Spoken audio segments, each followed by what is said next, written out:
Good morning students. I am Vaishali Hazare. Today I am going to teach you subject History and Civics. Effects of British rule on India. Dual government. Robert Clive in 1765 introduced the dual government system in Bengal.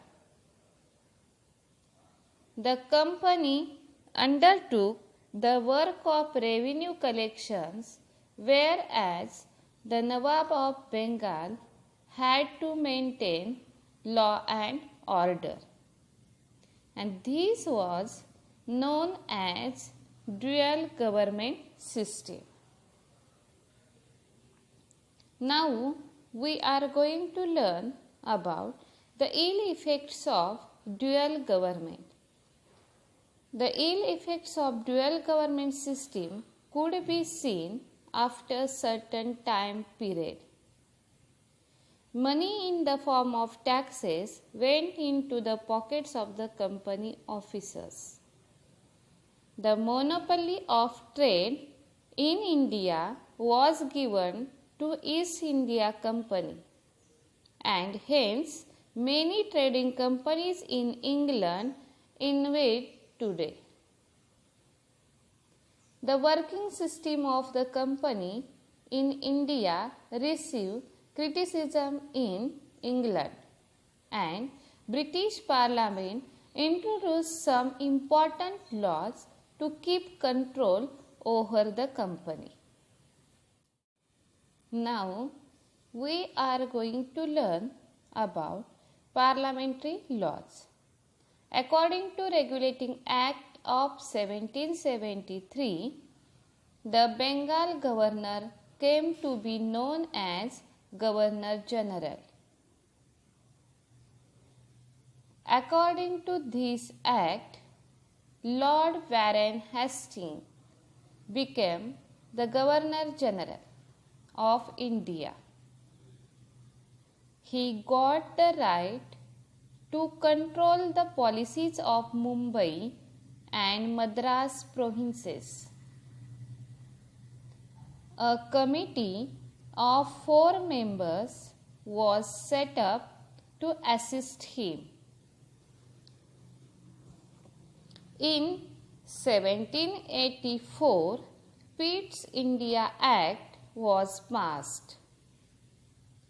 The act provided for appointment of a permanent board of control for better regulations and management of affairs of the East India Company in India.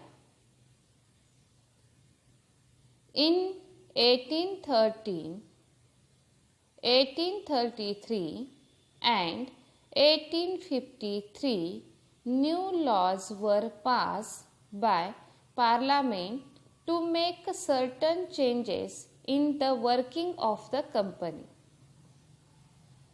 In this way, there evolved an indirect control of British government on the administration of East India Company. With the emergence of British rule, a new administrative system got developed in India. Civil services, military, police force, and judicial systems became the main pillars of British administration in India. Now, civil services.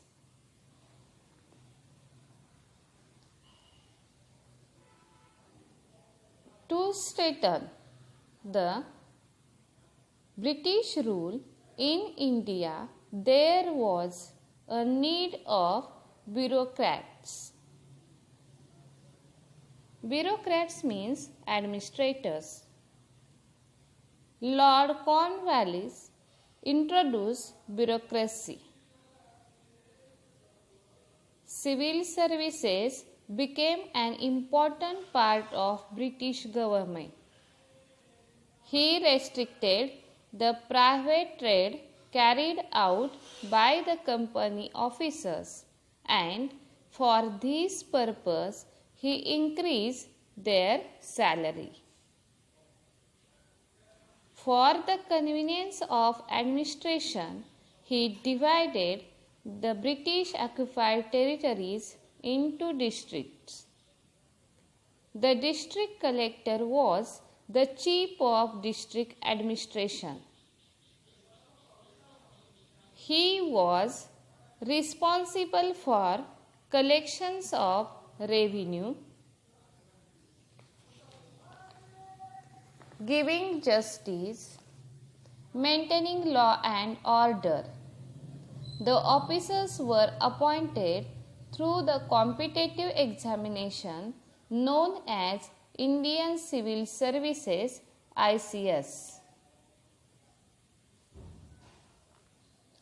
Now we are going to learn about military and police forces. The duty of military was to safeguard the British occupied region in India, acquire new territories, and break down any revolts against the British in India. Acquire means obtain. To maintain law and order in the country was the duty of police force. Now we are going to learn about judicial system. The British established a new judicial system in India on the basis of judicial system in England. Every district had a civil and criminal court to solve the local cases. For reconsideration of their judgments, a high court was established.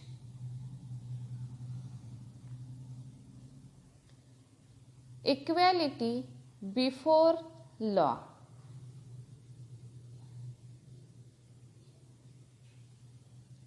In early times, law in India differed from place to place. There was difference in judgment on the basis of casteism. Under the leadership of Lord Macaulay, a committee was set up to create the code of law. The Indian Penal Code was enforced all over British India with British principle of equality before the law. But there was some defects in it. There were separate codes and different laws for the Europeans. New laws were difficult to be understood by common people. Legal cases became an expensive affair for the community, and the cases remained pending for years together. British. Since ancient times, there were inventions in India. Many invaders settled in India and were absorbed in the Indian culture. Even though they ruled here, they never made any changes in the basic Indian economic system. The Britishers were an exception. England was a modern nation. Due to Industrial Revolution, capitalist economy prevailed. Hence, they introduced an economic system in India which was conducive to economic system in England. Due to this, Britishers gained economic benefit. Land revenue policy. Before British rule, the village economic system was self-sufficient.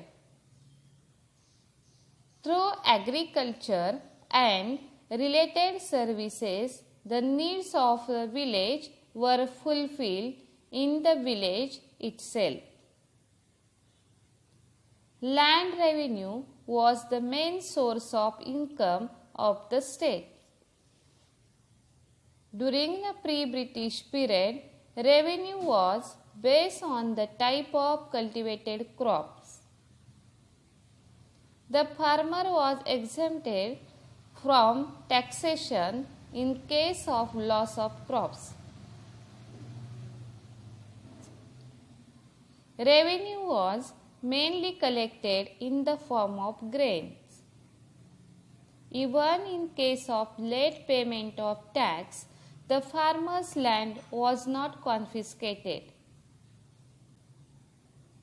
To increase income, the British made important changes in the revenue system. Land was measured, and as per the area of the land, the tax was fixed. Payment of tax was made compulsory in the form of cash. If the farmer failed to pay tax in a time, then his land would be confiscated. The British system of land revenue collection differed from place to place, which led to exploitation of all farmers. Now, consequence of new land revenue system. There were undesirable effects of the new land revenue system on the rural life.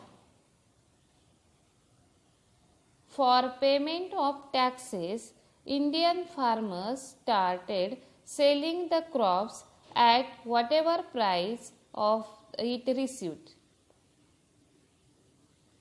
The merchants and brokers started purchasing their goods at minimum rate. At a certain times, the farmers had to mortgage his land to money lender for arrangement of money to pay the tax. Farmer became bankrupt. In case of non-repayment of loan, the farmer had to sell his land. The farmer was exploited by the government. Zamindar, moneylenders and merchants. Exploited means misuse. Commercialization of agriculture. Initially, food grains were cultivated by the farmers. It used to fulfill their domestic needs as well as the needs of the village.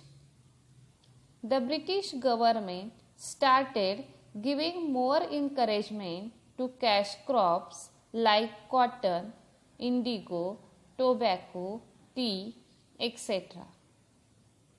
The process of giving stress on cultivation of profit giving cash crops instead of food grains is known as commercialization of agriculture.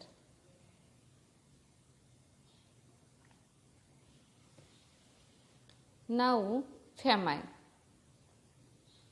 From 1860 to 1900, India faced great famine, but the British rulers did not take much efforts to overcome it.